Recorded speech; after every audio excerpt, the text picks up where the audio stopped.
যদি কোনো দেশ যদি কমিউনিস্টরা দখল করে নেয়, সেখানে একদিন ইসলাম আসতে পারে।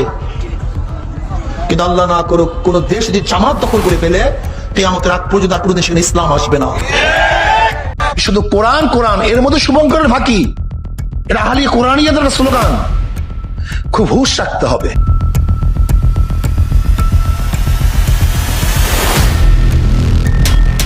ইসলামী রাজনীতি, যাদের মূলমন্ত্র হওয়ার কথা ছিল নৈতিকতা, ত্যাগ আর জনসেবা, আজ তাদের সেই পবিত্র স্লোগান ক্ষমতার নোংরা কামড়াকামড়িতে ধুলোয় মিশে যাচ্ছে। মুখে ঐক্যের বুলি, অথচ ভেতরে ফাটল। একই আল্লাহ, একই রসুল এবং একই আদর্শের কথা বলেও আজ তারা এক টেবিলে বসতে পারছে না। সম্প্রতি বাংলাদেশ 11 দলীয় জোটের ভাঙন এবং সেখান থেকে জামায়াতে ইসলামী ও চরমোনাই পীরের দল ইসলামী আন্দোলন বাংলাদেশে সরে দাঁড়ানো রাজনীতির মাঠে এক ভয়াবহ সত্যকে উন্মোচিত করে দিয়েছে। প্রশ্ন উঠছে, এই সরে দাঁড়ানো কি সত্যিই আদর্শিক মতপার্থক্য, নাকি ক্ষমতার রুটি ভাগাভাগি নিয়ে বনিবনা হওয়ার ফল? জনগণ ভেবেছিল তারা দেখবে ন্যায়ের সমাজ গড়ার সংগ্রাম, কিন্তু দেখছে আসন নিয়ে দর কষাকষি। নিজেদের মধ্যেই যেখানে চরম অবিশ্বাস, সেখানে সাধারণ মানুষকে তারা কি সেবা দেবে? যদি নিজেদের স্বার্থই আগে আসে, তবে জনগণ যাবে কোথায়? বাংলাদেশের মানুষ আজ আর বোকা নয়, তারা মুখের কথা নয়, কাজের বিচার করতে শিখেছে। ইসলামের নামে রাজনীতি মানে তো শুধু স্লোগান নয়, দরকার ছিল ত্যাগের দৃষ্টান্ত। কিন্তু আজ সময় এসেছে আয়নায় নিজেদের চেহারা দেখার। আদর্শ আগে নাকি আসন আগে?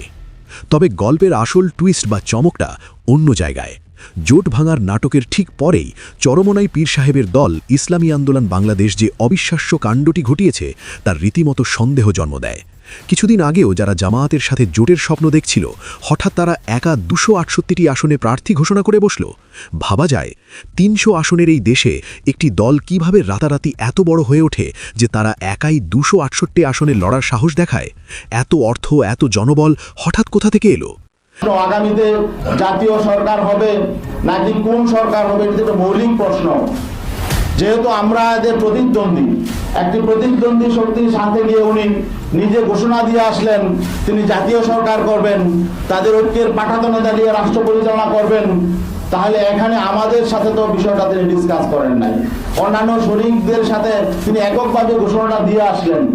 এখন আমাদের শঙ্কা হলো যে এখানে নির্বাচনের আগেই যেহেতু একটা সমঝোতা সমন্বয় প্রতিদ্বন্দ্বী দলের সাথে হয়ে যাচ্ছে, তাহলে নির্বাচনটা আসলে পাতানো নির্বাচন হবে কিনা, এটা কি ইলেকশন হবে নাকি সিলেকশন হবে, এই শঙ্কাটাও আমাদের।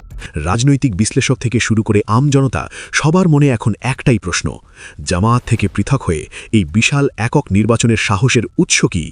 এই প্রশ্নের উত্তর খুঁজতে গিয়েই বেরিয়ে আসছে থলের বিড়াল।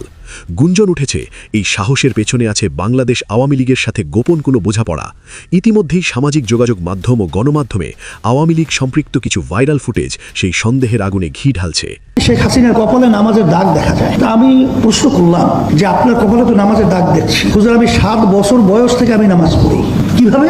বলে, হুজুর, আমি যদি নামাজ না পড়তাম, আমার মা আমার জন্য ঘরে ভাত পাক করতো না। আমার মাকে আমাকে নামাজি বানাবার জন্য চেষ্টা করেছে। সেই থেকেও যে আমি নামাজ পড়ি, নামাজ ছাড়ি না। গিয়ে আল্লাহর কাছে বলতেছি, ইয়া নবী আল্লাহ সাল্লাল্লাহু আলাইহি ওয়াসাল্লাম, আমাদের বাংলাদেশের পরিস্থিতি এই, শেখ হাসিনার পক্ষে যাব না খালেদা জিয়ার পক্ষে যাব?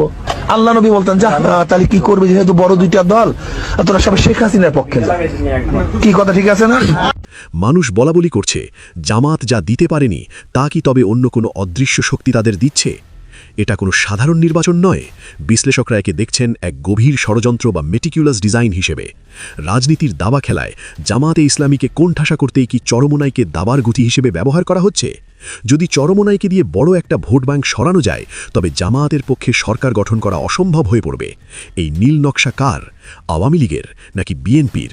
নাকি ক্ষমতার লোভে অন্ধ হয়ে ইসলামী দলগুলো নিজেরাই নিজেদের কবর খুঁড়ছে? সাধারণ জনগণ আজ দ্বিধায়। তারা দেখছে ইসলামী দল হয়েও আরেকটি ইসলামী দলকে আপন করতে পারছে না তারা। এখানে কি আদর্শের লড়াই চলছে, নাকি পুরোটাই ক্ষমতার ভাগ বাটোয়ারার নাটক? দল আগে নাকি দেশ আগে? ক্ষমতা আগে নাকি জনগণ আগে? এই প্রশ্নগুলোর উত্তরই ঠিক করবে আগামী দিনের রাজনীতি। ঠিক করবে ইসলামী রাজনীতির প্রতি জনগণের আস্থা থাকবে নাকি তা ইতিহাসের আস্থা করে হারিয়ে যাবে।